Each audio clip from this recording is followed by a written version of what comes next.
係今日係我啊！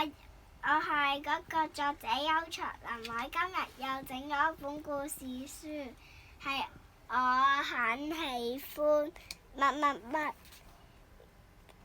我最中意係阿友，阿友即係佢啦。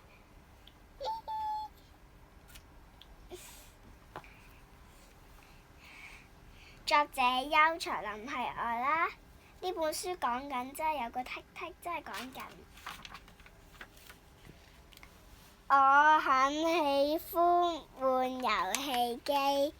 點解我好中意玩遊戲機呢？因為我覺得好好玩。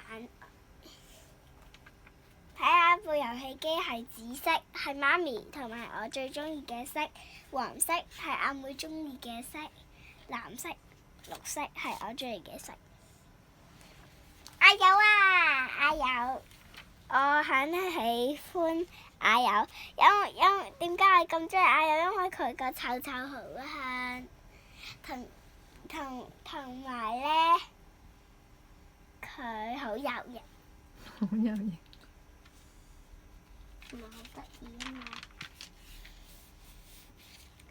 我很喜歡吃零食，睇下呢度有雪條，雪條係西瓜味，朱古力即係朱古力味啦。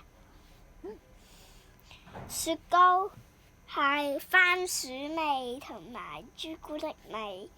卡樂 B 卡樂 B 好似係媽咪中意食喎。係啊，卡樂 B 我都好中意食㗎。呢個糖糖椒即係咩味？唔知。辣椒。係啦，就係辣椒味啦。有辣椒味嘅咩？係啊。呢個橙味，呢個糖糖，可樂就係可樂。可樂咩味嘅？唔係可樂味咯。可樂味係咪凍嘅咯？仲有 Kinder 朱古力味同埋牛奶味，我超中意 Kinder。點解呢？因為佢有玩具，嘻嘻。仲有得食朱古力。係啦，仲有得食朱古力。我很喜歡玩耍。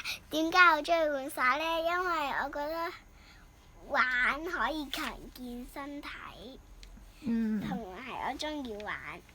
我乜都中意玩㗎，聽日我成日想玩唔想溫書嘅。嚇！真㗎。大件事咧。係啦。